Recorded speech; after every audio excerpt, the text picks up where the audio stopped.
We don't talk about Bruno, no, no.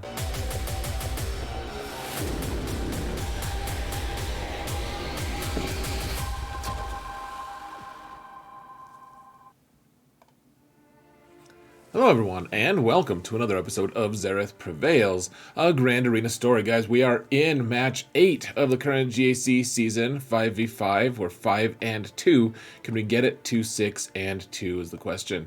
So, here's the situation. Up against someone named Movin' Lipost. Not sure what that is, but he is from a guild called D&D, and he, look at his lifetime, folks. My lifetime is on the left, and it is higher, but his is pretty close. This is one of the closest I've had to me in the current GAC season, and even though the lifetime banners don't really matter anymore for anything, they never really did, but this guy is clearly had a lot of success in GAC. Really good player, lots of wins under their belt. They've undersized a ton of different squads compared to me, and we're fairly similar in terms of that matchup.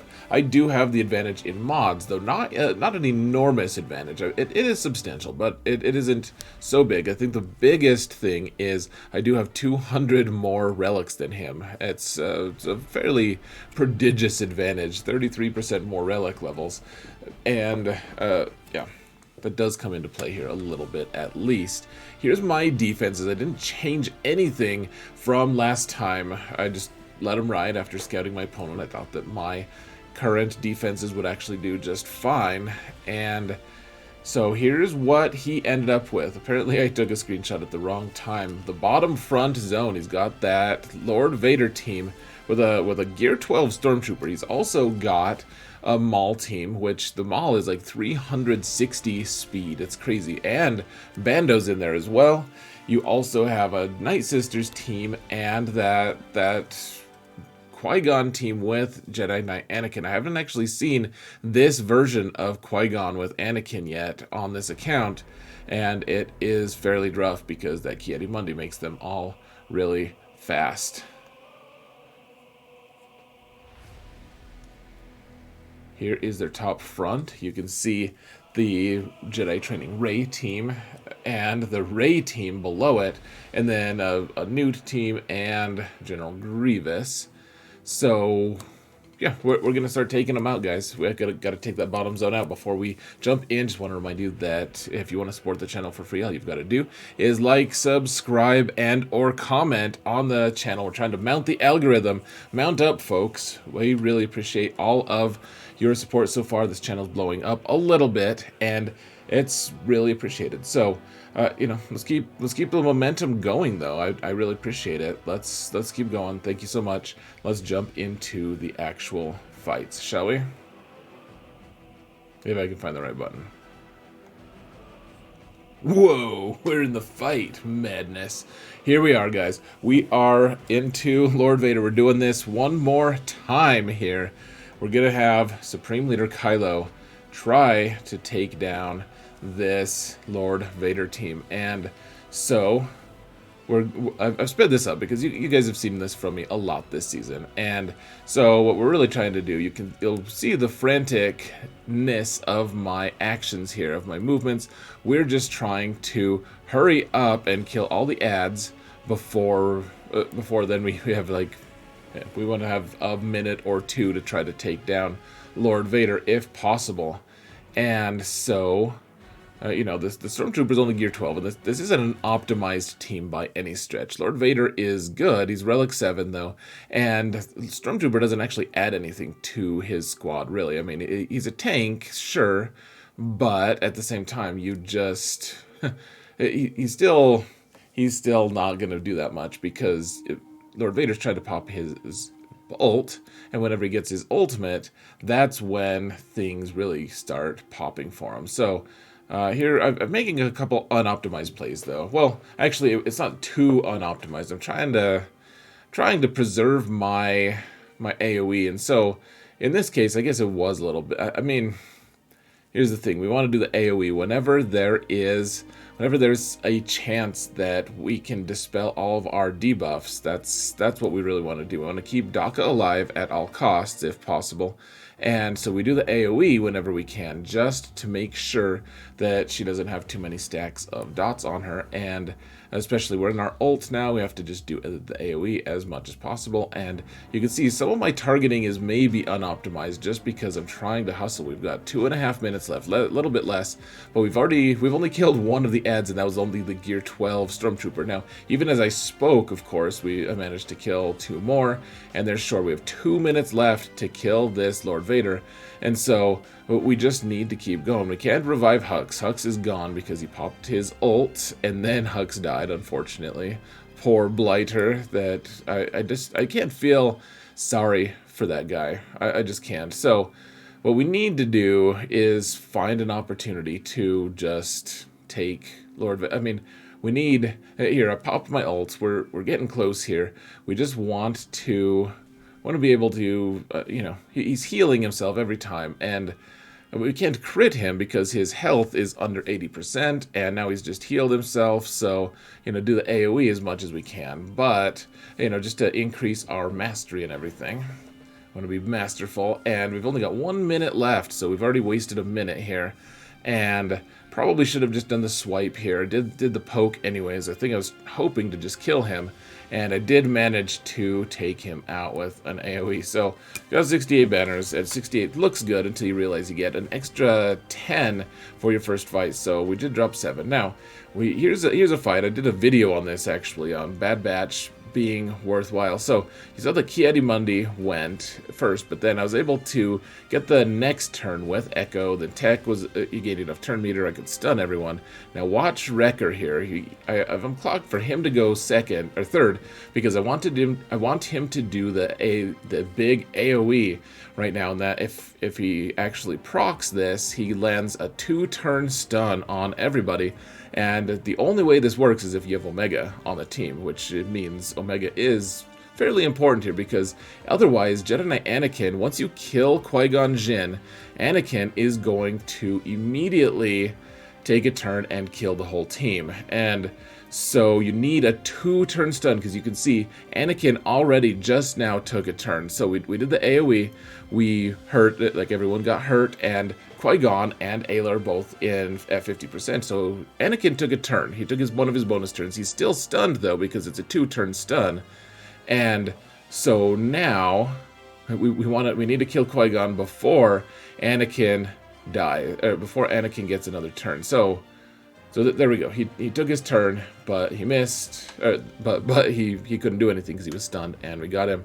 It's fairly nice to use Bad Batch, but you need that 2-turn stun. People who say you don't need a 2-turn stun, I feel like maybe I'm wrong here. Okay, so here's the issue, guys. I need to reclock this team, the Bounty Hunter team, because we have Zam Omicron, and Zam is great. She makes everyone fast, but the thing is, it changes the ratio of your speed. And so what's going on, we have Bossk taunt, that's fine. We need to get the contract. You guys have seen me do this a million times. So Gideon goes, or sorry, Grief goes, he calls everyone to assist, and because I was able to crit here, Mando actually gets the next turn because he gains 30% turn meter from that. Instead of the Bossk, who gets 100% turn meter, Mando gains too much turn meter, and he's able to get a turn in before Bossk. And so this is an issue, because we need to be able to just snipe out that Maul as quick as we can, because this is a very fast Maul. This is a 360 speed Maul.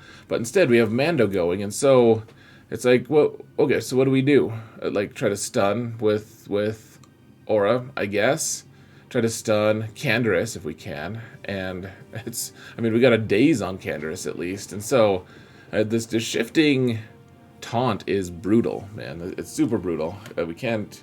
I'm like, man, we're so close. Could we possibly get Mando to take a turn here? So I was like, well, okay, what do we do? Do we call the mass assist?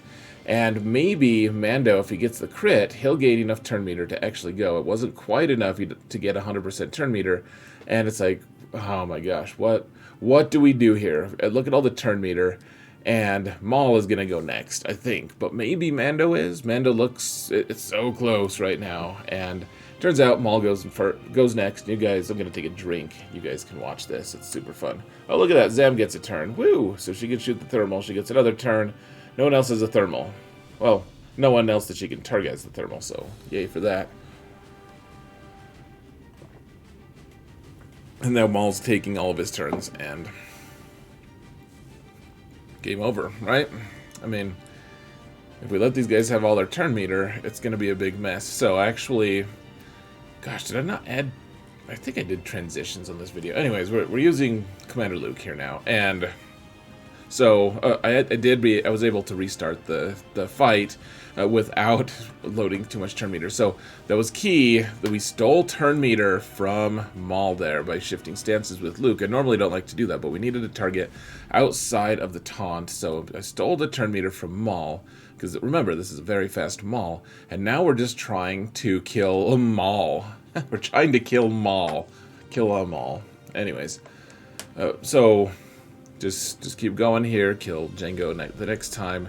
And look how dumb the AI is here, guys. This is the only way, like, if he had focused on one character, maybe even two, he could have maybe killed two, but he didn't, and now we're good. We can just kill them all. And didn't get good banners, but good riddance.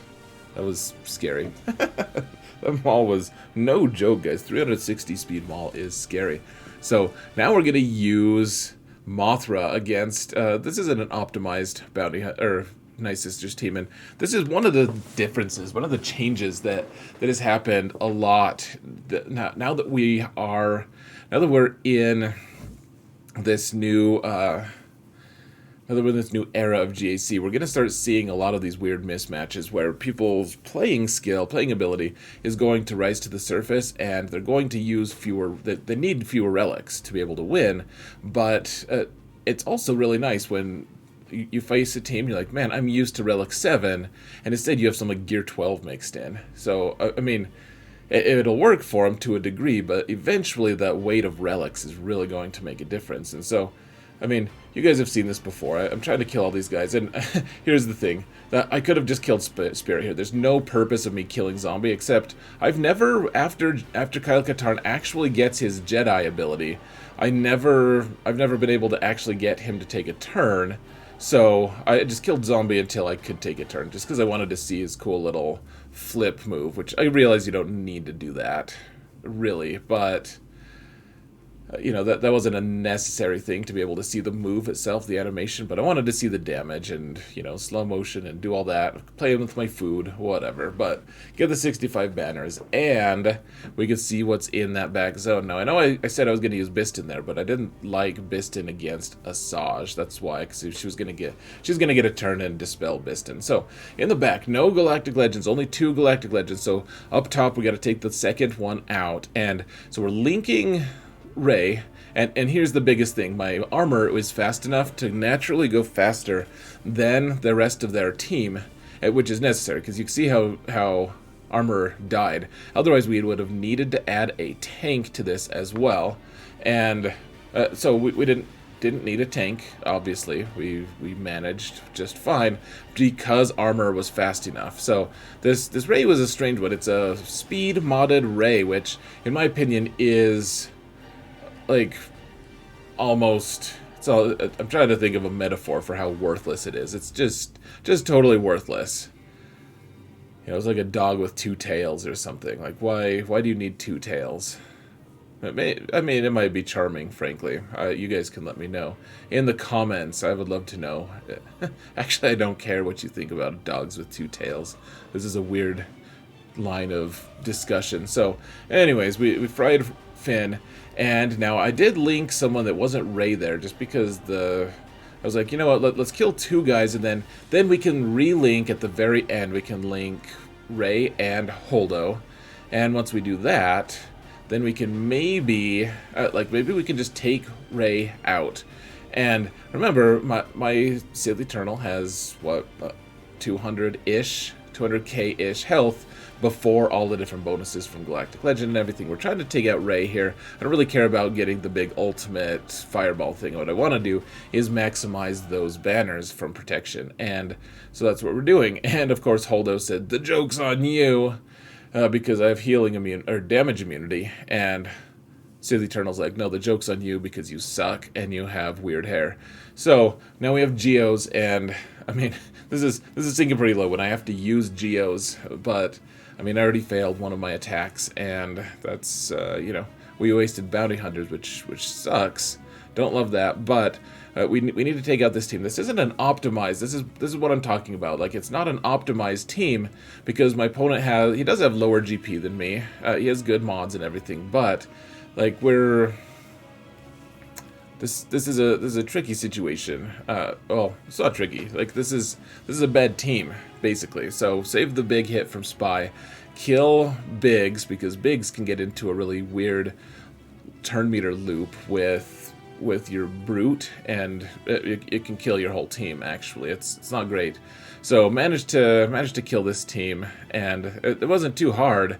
Now we have to split all of our Jedi here, guys. This is really tricky because splitting I have to split my Jedi 3 ways because my opponent put down all good teams except for that Mothra team. But even that Mothra team, I was like, man, if you put down enough good teams, it is very difficult to actually full clear a guy, even if a couple of them are a little sketchy. So we've got this General Grievous team with IG 88, and so we're using the old school Basti lead, and I even have my Gear 12 Plo Koon. I've been using him a lot lately, actually, just because I need more Jedi. And Plo Koon is actually great because he gives turn meter to the whole team, and then basically just sits there and takes damage and steals that. Like, make sure I can't get max banners. But I mean, he's no Hoda. Like, I'm not gonna just joke with you here. He's no Hoda. There's a lot of characters that I just wish, I mean, it'd be nice if he was better, but whatever. So, I mean, I'm gonna Gear 13 him soon, hopefully. I have to look at his gear requirements, but, I mean, who knows, maybe Starkiller just steals him anyways. I haven't really looked at that squad yet, but, I mean, this is the old school way. Like, you kill B2, and then once you kill B2, you wait for a turn, wait for an opportunity to target or mark their Grievous, kill Grievous, and then you can kill the rest of the team. So, I mean, this is classic, just really old school stuff using Basti lead and Grandmaster Yoda, and we don't have anyone stronger, but we don't really need anyone stronger, frankly. You know, Plo Koon is kind of actually fun here in a lot of ways, and yeah, we got max banners. I think because they killed Plo Koon once and they triggered Savior, which is helpful because then he's revived with full health and protection. I think that's what happened. Anyways, so now they have a pretty fast team here, except it's not optimized. It doesn't even have R2-D2, and so I'm using Jedi Knight Luke here. With Ki-Adi-Mundi and Shaak Ti. And granted, like, Ki-Adi-Mundi isn't with a full Galactic Republic Jedi team, but he doesn't really need to be. He just does a lot of damage. Keep in mind, folks, a lot of people used to say Ki-Adi-Mundi was bad because Ki-Adi-Mundi is his Zeta is a lot of times worthless. Now watch, I played with my food just a little bit, just to guarantee that Shaak Ti was going to get a turn, to call Ki-Adi-Mundi to assist, so that she could also heal him and get me one more banner. So that's what we're doing. And then, I mean, I knew this the whole time, but I'm not used to this, guys. We have troopers here in reserve. Like, usually we just don't. Frankly, like, troopers at this stage in the fight, there's not many teams remaining, but this Nute team, like that Dooku was just a little too fast, and after I kind of counted it out and everything, the Jedi Knight Luke team that you guys just saw is actually just not going to work because I was just a couple speed too slow with Hoda, and once Dooku went, he'd call everyone to assist, and then that Geo Spy was just gonna murderate me. So, anyways, we've got Executor in the back with like the most unoptimized possible Raddus team.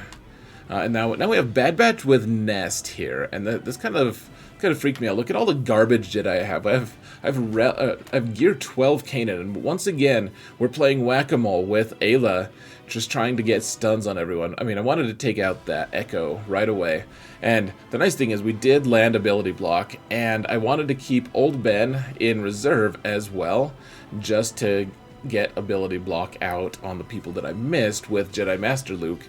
And really, I mean, this is actually a very fast Bad Batch team. I just I just wanted to be able to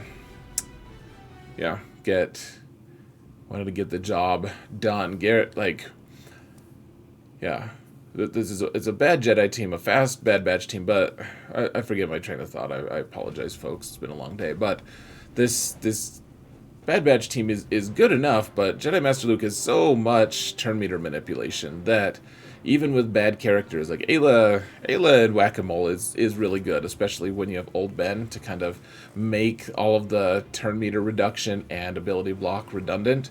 And now finally we have OmiZam here, OmiZam, and she makes the whole team is really fast, except there's no grief, which is baffling, but there's also like that Bossk is really fast. He's at like what, 370, 380 speed or something with Zam. And so right now what we're trying to do, you guys have seen me do this a couple times at this point, though maybe some of that's on my alt. We want to kill Zam as quick as we can, because then all of the bonuses that she gives her team disappear. And so now she's gone. Now we're going to try to spread the target lock out, and I don't want to kill anyone quite yet. Here, we'll call the mass assist on Bossk here, and we don't want to kill anyone yet because we don't want to get rid of target lock, because every time we hit someone with target lock we gain turn meter on every single character of ours. So if they had like 20 characters with target lock, we would never stop taking turns, kind of, as long as we could like kind of equalize their health. And so anyways, we're controlling things. This is OmiZam, and with relic bounty hunters, really not a problem as long as you have Grievous. Eventually you take a turn. If they kill Nute once, that's bonus. That's great, because he's an annoying guy and stuff. Okay, let's jump into ships. Apparently they've got this Executor, and then they've got a bad Raddus team. So this is pretty standard stuff. You just target Houndstooth because you don't want it to taunt too soon, so that you could maybe get some buzz droids onto that Razor Crest, and then you can call the mass assist there. And there, we've taken the protection off of Razor Crest. That's wonderful. Now we've got the second piece of RNG. The first one was, who did they target first? They shot TIE Fighter Pilot, which is optimized. And then we wanted Spy to come in and let me kill that Xanadu Blood. Of course, that targeted Razor Crest, and then a bunch of our shots, while it had buzz droids on it, missed, and I didn't assist with it, but I eventually did manage to do that. So it got Razor Crest out relatively early, which is a pretty big stroke of luck, despite all of his crazy dodges and everything. It's been a relatively lucky time for me. So don't hit that Houndstooth with buzz droids yet. And now there's no mark on us, there's no breach, so we can actually just dispel that taunt. And then Gauntlet comes in. Gauntlet is just pretty worthless. It's like 2 tails on a dog. I mean, so what do we do with Spy? I figured I'd just let him go, and then Xanadu Blood actually died of sadness, but died of Buzz Droid, which is super nice. So just trying to figure out what exactly we want to do here. I mean, it seems like everything's going well. That like Gauntlet comes in, and it's like, okay, so Gauntlet can do okay things. It can dispel things. It can add protection up. I mean, it can be inconvenient, but would you really rather have Gauntlet instead of Slave 1 in this situation? Like, I don't get it. So that's actually really good banners here. We only dropped, what, 8 against Executor? It's pretty crazy. I mean, I got some good RNG, and put your 5 bounty hunters in and call it good, guys, until we have more bounty hunters. So, alright, we killed their Falcon immediately using Home 1. We killed their Y-Wing, and gosh, this is probably the biggest curb stomping fleet fight I've ever had. This is ludicrous. Ludicrous speed. Just over, and gosh, we got the max banners that we could, and gosh, so we got the clear, and it wasn't super pretty because we got that fail in that front zone with the bounty hunters against that really fast Maul team. But 1699, I mean, he's gonna what the soft max is 1747, so I dropped 48 banners. I needed him to drop a couple banners, and let's go and see how the final ended up, shall we? It's gonna be the most epic ever, I believe.